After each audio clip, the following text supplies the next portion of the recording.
Good day, ladies and gentlemen. Welcome to UFC 215 conference. Today's program is being recorded. At this time, I would like to hand the call over to Matt Redmanovich. Please go ahead, sir. Thank you very much, and thanks everyone for joining the UFC 215 conference call. I apologize to anyone that was on the Conor McGregor call last week where my name was butchered, so this is a big step up for me, so thank you. But UFC 215 Johnson vs. Borg takes place Saturday, September 9th, live from the Rogers Place in Edmonton, Alberta, Canada. This marks the first time the UFC Octagon has landed in Edmonton. Joining us today is the UFC men's flyweight champ and pound-for-pound great Demetrious Mighty Mouse Johnson, who's looking to set the UFC record for most title defenses with a victory next week. And also joining us is his opponent, surging number 3 contender Ray Borg.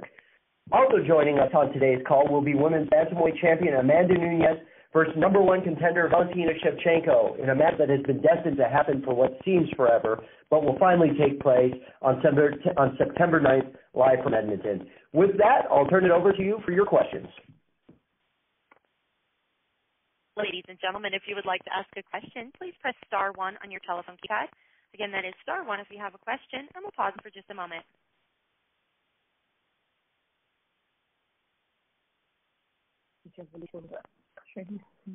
We'll take our first question today from Jack Incarnaco with the Boston Herald.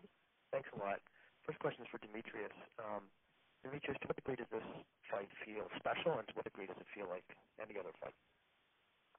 Yeah, for me, it obviously as an athlete and as a competitor who's been doing it for a very long time, it's just another fight. You know, obviously if I'm successful, just hitting my belt all the time, it's going to be, the all grandmother of them all. Training's going good, feeling good, enjoying my day out, watching the kids start their cul-de-sac, and we're going to go out there and go out there and do what I do best, put people away. You said that you think, based on your resume and ring game, that you're better than Anderson, better than George St. Pierre. So who would you consider number 2 all time, and why? I would consider probably, that's very tough. I was going to say probably Anderson Silva, but I like GSP too. But I think Anderson Silva did a good job about putting people away when he had the chance to. GSP went out there and was able to use a lot of his wrestling. He didn't really focus on he would put people down, and he didn't focus on passing guard, posturing, and looking to submit people. Do you think Jones is up for discussion now? Oh, shit, you didn't ask about Jones, though. So, I mean, obviously, hey, you asked about GSP and Anderson. You didn't put Jones in that topic. If Jones is in that topic, I would take Jones as number 2, definitely, because Jones can do it all. He can strike, he can wrestle, he can submit, and I think Jones would be second. But if it wasn't Jones, then I'll say probably Anderson and GSP. My personal opinion, though. Sure. When it comes to breaking the record, is your thought that you want to just keep raising that record so it's hard for anyone else to come along and then match? Or do we mix it up and do something different at another weight? We'll see. Obviously, going up and to a different weight class, obviously it's got to be worth my time. I mean, it's not like I've been there before. You look at the landscape of the bantamweight division. Yeah, there's some new cats there, but Dominic Cruz is still number 2. And when I fought at bantamweight, he was the champion. And why not set the bar as high as I can? Right now I'm going to go out there at 11. And if I set it to 15, I mean, why not? And last one for you, Demetrious. What did Dana say to you at the UFC 214 meeting that you guys had that you're feeling better about something you're concerned?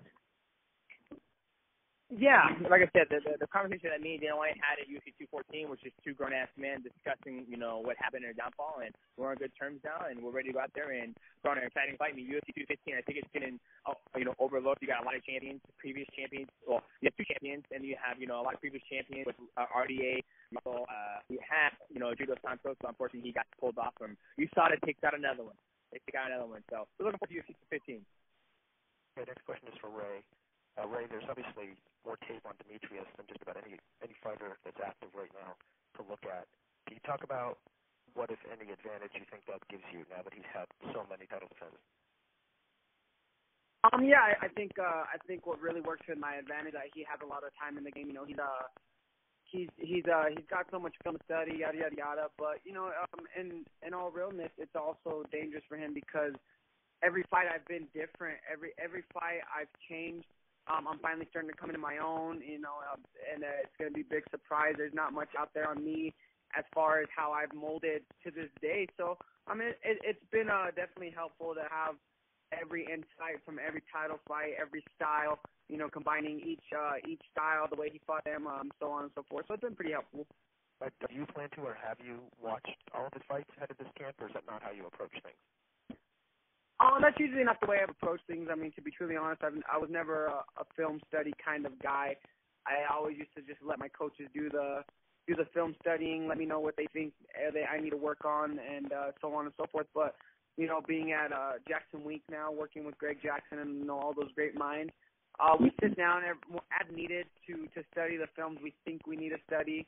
If I'm doing something wrong in training or if I'm doing something right, we'll go back to a specific fight and study that fight. But I haven't really, that's a lot of fight footage. It's a lot of minutes to just sit there and watch fights. So I just kind of just take out fights as needed.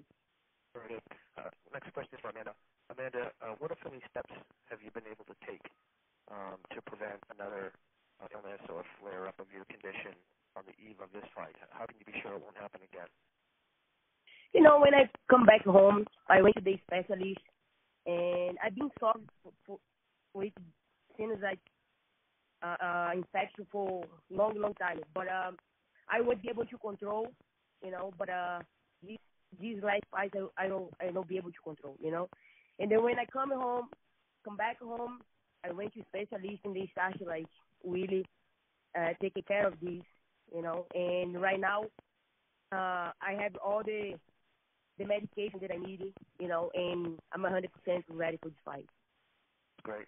Amanda, did you need to get approval from USADA to use any particular medication that close to the fight? Is that something you had to do? Yes, for sure. I've been in contact with USADA. Everything my doctor gives to me, I call that. Nina contacts Jeff. We always in touch because I really need be in contact with Jeff all the time because I always have to take a new medicine, to get this 100%. And everything's fine, Everything's ready to go. Everything's allowed that I've been taking. Everything's allowed for USADA. And, yeah, I'm doing very good. Actually, I'm 100%. Great. And finally, for Valentina, what did you have to do to stay warm and ready for this delay? I imagine you obviously peaked your training for that first date in early July. What has it been like to stay ready in this month and a half period here? I just took my training at the same rhythm. I take some rest for 1 week, maybe just a little bit more, and just keep going with training. But my lifestyle, it never stops to train. I train in every day, every time. That's why for me it's totally natural. But of course it's different when you are preparing for the fight. It's different type of the training. But I'm feeling totally good with this because I think more it's emotional, and more it's when you put in your head something like, oh, I'm overtraining or something like this, it's worse for the sportsman. But when you take it easy and you will do all the best to go to the exactly date of the fight, to be in the best shape you are. That's why it's everything easy. And I have great team around me. They are helping me, and they are my coach, Pavel Fedotov. He always checking on me, on my condition, physical condition, everything. So this is for me everything good, and I think double training is just was a favor for me for this fight. Thanks, everybody. Next up, we'll hear from Jeffrey Harris, 411 Mania MMA. Good afternoon, everyone. Thank you so much for joining us today. For Demetrious, is there any concern at all, because Ray Borg has his way through of his last 4 fights, that if he doesn't make weight for this fight, it would no longer be a title record? Yeah, honestly, I'm not even worried about that. I'm sure he'll do his job and make me weight class. He's got new nutrition, perfect an athlete. So, that's my job to go out there and fight. I'm not even worried about that. I'm sure he's going to make it. For Ray, you have missed weight for 2 of your last 4 fights. Are you 100% up? Yeah, this is a question that I get a lot, which is expected because I have missed weight twice. But really, I just turned 24. I never came from a superstar camp, so a few of my weight cuts were more of improper weight cutting, and honestly, just lack of knowledge on how to properly go about weight cutting, staying low on the off season, and so on and so forth. So I've corrected my mistakes. I've done what I've had to do to get to that 125-pound limit. So I have no doubt in my mind that I'm going to make weight easily. Next question for Amanda. Do you feel any backlash you received for missing this matchup the first time when you were ill? Do you think it was unfair? And do you think it's unfair because of that this fight is not the main event, instead it's the co-main event? I feel they punish me for sure because I know they will compete. But you know, at the end of the day, I want to fight. You know, I want to fight. Doesn't matter. I think the main event for this fight is great. You know, I think I'm a big fan of Demetrious, and I think they make a right decision to put them to be the main event. And I love it to be the co-main event. You know, the only thing that I want is stepping that cage and then getting my work done. You know. For Valentina, do you think this delay will benefit you more or possibly benefit Amanda more, or do you think it even matters? I think this delay, for me, it's totally fine because now I feel in me like much better form than I was for June 8th. And I feel like double throw. I just waiting for the day, September 9th, and do like great fight, and take from this fight everything and just make a very good show. Delay, has this made you hungrier and more eager, Valentina, and maybe prove to her that, I mean, you are the champion, and you know, you beat Miesha Tate, you beat Ronda Rousey. Do you think people are maybe starting to forget how much of an elite fighter you are and champion you are? Honestly, like, I don't really worry about what people think, you know. Like, I'm a fighter. I trained my whole life for this, you know. I'm a fighter, and I will keep training. Whatever happens, I will keep doing the same thing that I do right now. Training, fight, whatever people's opinions, you know, it is about me. And the thing is like, the delay was like, also I be able to really recover, you know, and this thing that I always have, soon I travel, soon I go to another area, another climate, I always have this kind of pressure in my stance. Honestly, I was to worry about a lot, think something's wrong with me, you know, and I'd be able to get back home and then go to the specialist, and then they be able to help me, you know, getting me like 100% to step in the case is 100%, you know. I think every fighter, you know, like 50%. I think I make the right decision, you know, no fight, and then get it everything ready for the next. Now is no time to waste, you know. We're gonna step in September 9, 100% to get this job done. Thank you all, and good luck at UFC 215. Next up, we'll hear from Dave Diebert, Post Media Network. Hey guys, thanks for this. You at this point, you know, and again, it sure seems like it now. Like you are very relaxed. You've been through this, you know, dozen times at this point. Could you compare just what fight week and what fight camps feel like now for you? You know, not necessarily the fight prep itself, but all the stuff that comes with it. You know, the media, any nerves, anxiety, stuff like that, and how it compares to, you know, maybe your first title fight or your first title defense. Oh, well, it's definitely night and day. I remember my first title defense, I won the belt, taking on John Dodson in Chicago in 2013. So, it's a huge thing. You know, now it's just, you know, repeating process. You know, I have done this, you know, 11 times already. And I've only lost one title fight after Stamina Cruz, but now I've got it onto the science where it's about relaxing and just saving all the energy for the big upcoming fight. And now, you know, I spend the time with my family out here just watching the kids. I got today's my day off. I'll get Sunday off. I don't have to train, you know, 3 more times to end the week up. So now it's always about just rest and just make sure the body's sharp, because I'm not going to get any better, you know, peak shape as right now. Now it's just making sure I go into the fight at 100%. So you talk about that first title defense. How, you know, if you could, give some examples of, maybe you look back and you wonder why you did that, or dealing with all your out of the cage commitment, called like this, all your other, the pressers, just everything. What do you look back on and, kind of shake your head at the rookie handling business back then? Well, I would say the rookie handling business back then, he did a good job because he was very successful at defending the title.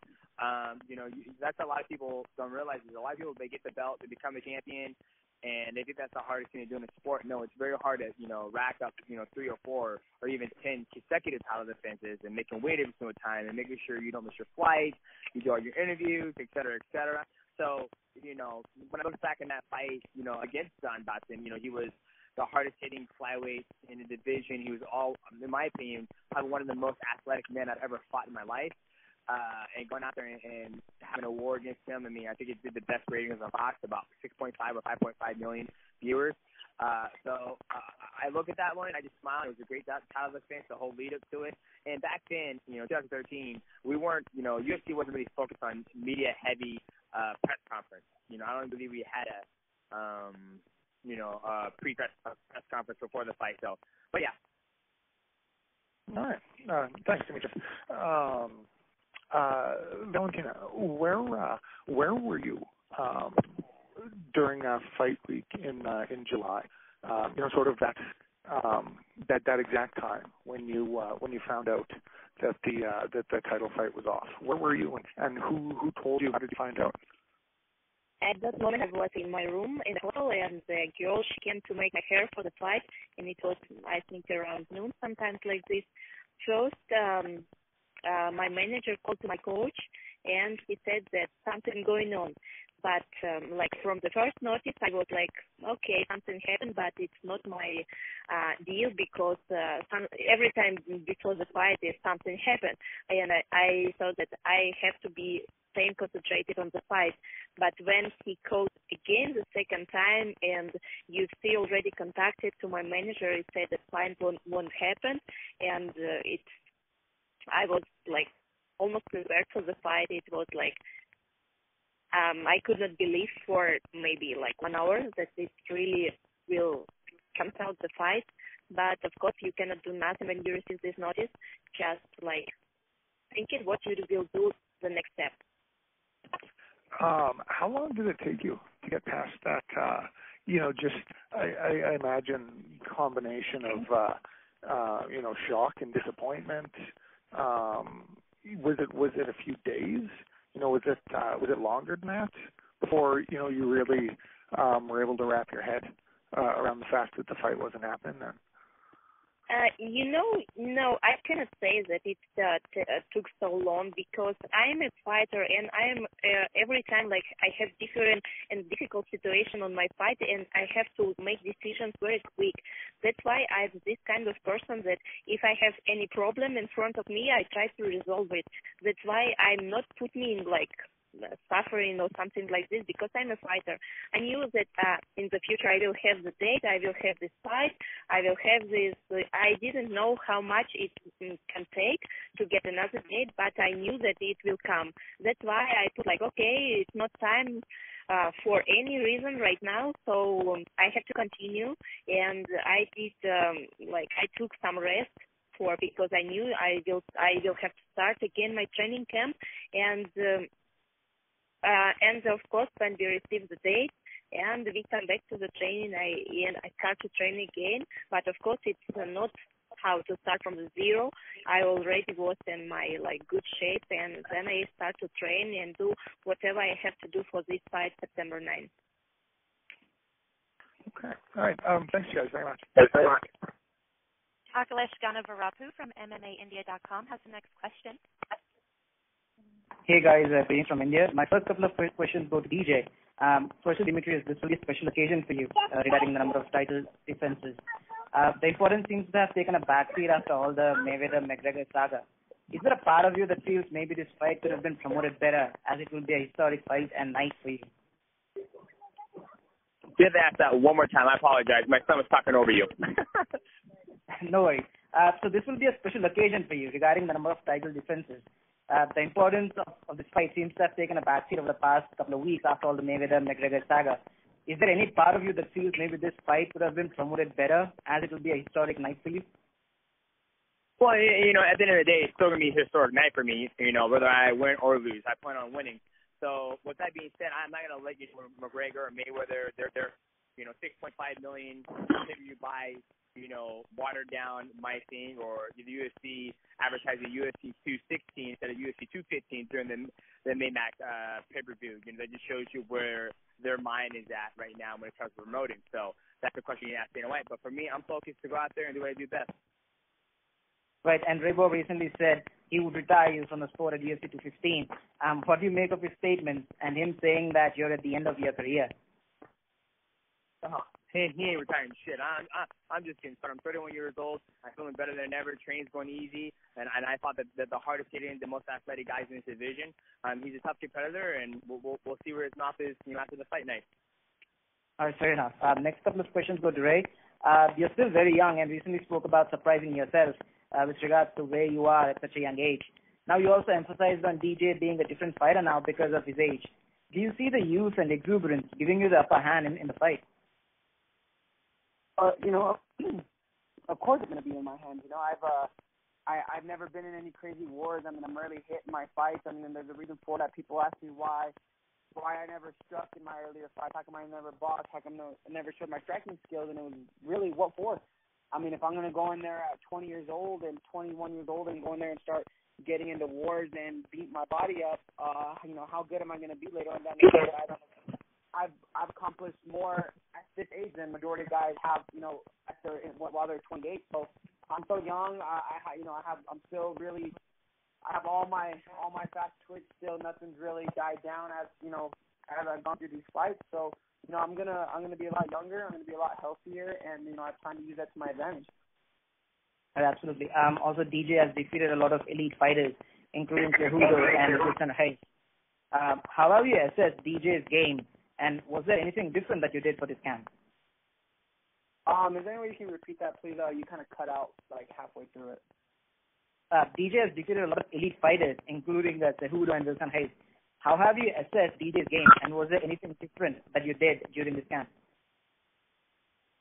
I did just a couple little bits, just a little thing different, just to make sure I can go 25 rounds easy. I can actually go 3 rounds like nothing, just a regular old fight camp. But we stepped it up just to make sure that 5 rounds is just going to be as easy as 3 rounds is. And I'm not Cejudo. I'm not Wilson. I'm not just a jiu-jitsu player.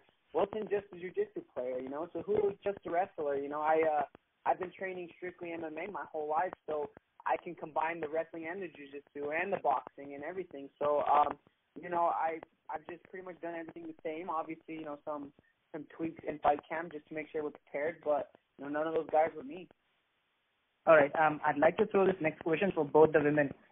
Considering the new TUF season just started and is bringing in more female talent, what do you make of the exposure and its importance, especially now that there is no Ronda Rousey? If I may, Amanda, could you please go first? I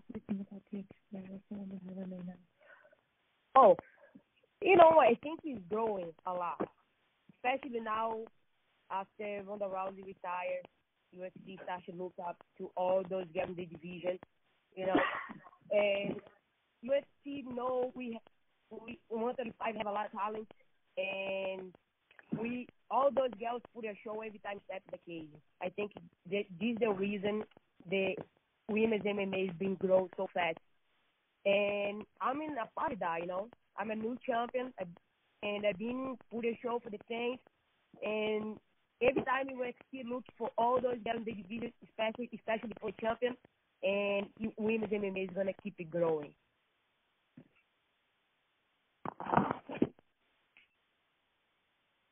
Hello? Akala, did you have anything further? I guess we lost him. And we'll move on to Damon Martin with MMAweekly.com.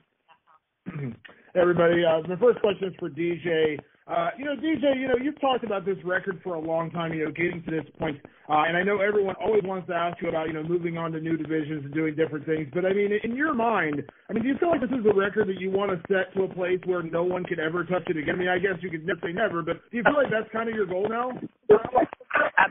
Absolutely. One guy, a friend of mine said, 10, that's attainable. 11, that's attainable. He goes, 50 is fucking legendary. He goes, why don't you go to 50? You know what? Why not? I'm 31 years old. I feel good. And you got a lot of new, young, up-and-coming guys in this division. So why not just keep on doing it as I can? It's not like 135 going anywhere. When I get 35 or 36 or 37 years old, when I'm tired of, dieting and not having Oreos and people from fight, then, I'll go to 135. But right now, I'm contemplating on, not contemplating, I'm focused on setting the record as high as I can. And then if the money is right to go to 135, then let's make it happen. Let's be honest with you. If Conor McGregor would have got, $2 million to fight Mayweather, he probably would have done it. So. Yeah. With that said, before this fight happened, before the fight with Ray Borg came together, there was talk about the TJ Dillashaw fight. Cody Garbrandt said, he would like to, fight TJ and then maybe come down and challenge you for the title. Do you like the idea that you have kind of become a target, that people are excited to try to find a way to beat you, to beat the guy, Demetrious Johnson? It cracks me up because everybody keeps throwing my name out of their mouth, and for me, I'm just focused on doing what I do best, is just clean out to my division. And everybody in the UFC, everybody in the world says he's the most fun fighter. He doesn't sell any pay-per-view, but everyone wants to fight me. So I don't understand why they keep saying that. But yeah, that makes me happy that everybody keeps putting my name keeps coming out of their mouth. And obviously, if that fight was to happen, we'll all sit down like grown men, businessmen, and negotiate whether it would be at 25 or 35. This would be his first title defense. So I can be like, it's all about negotiating, you know what I mean? Yeah. You've always said it's not your job to place where you stand in history, DJ, but considering, where you're at right now, do you feel like you have kind of defined yourself as the number one guy? Listen, we don't know the whole thing with John Jones. I don't want to convict the guy, but, when you have that kind of thing happen a second time, and obviously George has been out of the sport for a few years, we got to see how he comes back. In your own head, do you feel like you really have to find yourself as the number one guy in sports, the number one pound-for-pound fighter in those sports? That change always be persuaded whether John Jones is innocent or guilty, whether GSP comes back and blows breaks off my fist thing, et cetera, et cetera. So for me, I don't care what the public, because like I said, it always gets changed on their opinion and their perception of the sport and what I've done. But for me, in my heart, I know what I've done. I've gone out, got a champion, finished multiple title fights. I'm just going to have to look for the finish, whether the opponent is dangerous. And I've gone 5 rounds with people, and I don't even have to submit them. I can just go to post my way to the scorecards, and I'm still looking for the finish and getting the 1 second armbar. So for me, I'm just going to have to do what I do best. And it's up to the board, the public, to open their eyes and recognize talent, or just instead of walking to recognizing the bullshit and the drama talking. Last question for me, DJ. You've obviously been studying Ray Borg for a while. Are there things about him that are impressive to you that you like about Ray Borg, and do you feel like ultimately this fight will play out much differently than the others? You have been so dominant. Do you feel like is he the guy to challenge you? Is he going to be the justice to your John Jones? Do you feel like he's that guy? Yeah, there's a lot of things I like about Ray Borg. He's a young guy, talented. Yes, go ahead, son. Run away. Sorry about that, Maverick. But yeah, Ray Borg, he brings a lot of things to the table. He's young, he's competitive, he's very persistent about things. So with that being said, I'm looking to go out there. I trained too hard in the gym. I put my body through too much stuff to go to the scorecard. So I'm looking to go out there and finish. Awesome. Thanks, DJ. Next up, we'll hear from Rick Wright, the Albuquerque Journal. Hi, this is for Ray. Ray, probably nobody knows Demetrious in the outcome better than John, your teammate. Just in terms of quality work in the gym and what he's able to share about DJ, how helpful has John been in your preparation? John Dawson's been, very helpful. He's the only person to, be in there with him for pretty much an hour. So if anybody knows him better, it's going to be John. And, John's been nothing but great help for this fight camp. He's been there throughout the whole thing. He's, given me his input, done what he has to do to help me get prepared. So it's been great having John in the gym, along with, Greg, who's also has prepared to fight DJ before. So, the things that they didn't do with John, I'm going to plan on going in there and doing them. And for DJ, Is that a concern of yours at all, that John knows you so well and is able to share some things with Ray, even though their styles are not necessarily the same? Not at all. Honestly, anybody who out there and watch, 50 minutes to meet John Dodson, obviously, meet John Dodson and Octagon, they do have different skill sets. I would say I've grown from my last John Dodson fight, and you can see from the first John Dodson fight to the second John Dodson fight, even though they knew what I was going to bring to the table, I was able to shut his whole entire game down. And, like I said, after I got done that fight, I was straighter than a motherfucker, even though I fought the hardest hitting guy in the flyweight division. So I'm not worried about it at all. I'm looking forward to it and see what Greg Jackson's come up this time, to see if I can stop what Greg Jackson's, trying to do. All right. Thanks, guys. Next up is Yvette Sanchez, The Sporting Nation. Hi, guys. So this one's for DJ. Obviously, we know if you win, you're going to be the longest reigning UFC champion. What have you done differently, or have you done anything differently to ensure that you keep that title? Well, the biggest thing is always training and keep on getting better. I've been working on a lot more of, I would say, a little bit of everything, but I've been focusing more on boxing just because the era we're in now in mixed martial arts, how you're starting to see, athletes, like Conor McGregor, Cody Garbrandt, Stephen Miocic talk about going over and boxing. So I've had to study boxing a little bit more about how they control distance and footwork and whatnot. But overall, obviously keep on working on my overall skills. Like we had Viviano Fernandez in town, working on my jiu-jitsu. We had Victor Solis, which is a 5-time world kickboxing champion in town. He was helping me out. He's from the old school days when kickboxing championship were 12 rounds, not 5 rounds. So just working all together with the same team, Matt Hume, Brad Kirsten, always working on getting better and to prove myself that way. UFC 215, I go out there and submit my legacy as the longest reigning defending champion in UFC history. Okay. And piggybacking off of that, do you feel you would have been in this position still defending your title if you would have fought Dillashaw before this fight? Absolutely. 100%. And do you agree when Mr. White said it was insanity that you did not want to fight him, or did you do it for a specific reason? I did it for a specific reason. And what were those specific reasons? None of your goddamn business. Oh, come on. Sorry. Obviously, at the end of the day, we're all businessmen, and as an athlete, you have to capitalize on your marketability and your leverage. Obviously, me and Dana White decided, we're on the right page now, and so it's important. So that's how it should be. I see a lot of guys. You have GSP coming back and taking on what's his name, Michael Bisping.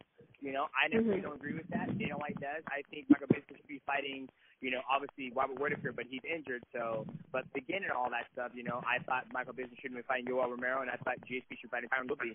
Me and Dana White don't see eye to eye on that. So that's how business goes. All right. Well, understandable. Okay, and then this one's for Ray. So, what makes you the hardest contender? Do you think? What do you think is going to shake him up in the octagon? Oh, I'm sorry, I missed that question. Was that question for me? It's for Ray. Yes. My bad. What do you think? No, it's fine. I said, what do you think makes you a harder competitor than all the rest? Like, what do you consider that's going to shake him up in octagon? Without trying to emphasize so much on youth and age, it goes a lot of different ways other than my body being in a tip-top shape from being 24 and still getting better. But the reason why I say my age is because I'm 24, man. There's nothing to lose going into this fight. Like, in all honesty, I'm a real person. I'm not gonna be over here yelling out super shit like I'm gonna fuck DJ up or anything like that.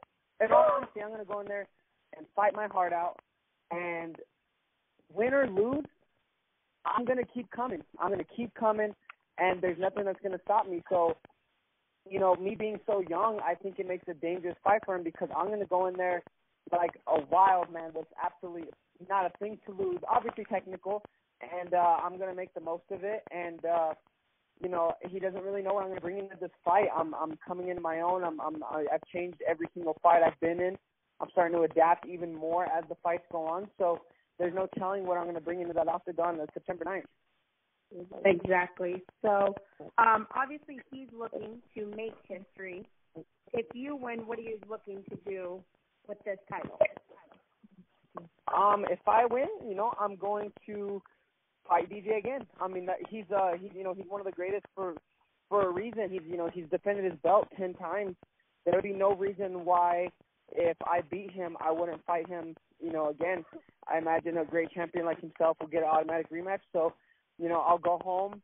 I'll fulfill the promise that I made to my niece, which is take her to Disneyland, and then I'll go right back home and go right back to the board and, learn how to be DJ in an even more impressive fashion. All righty. Well, thank you. And then this one is for Amanda.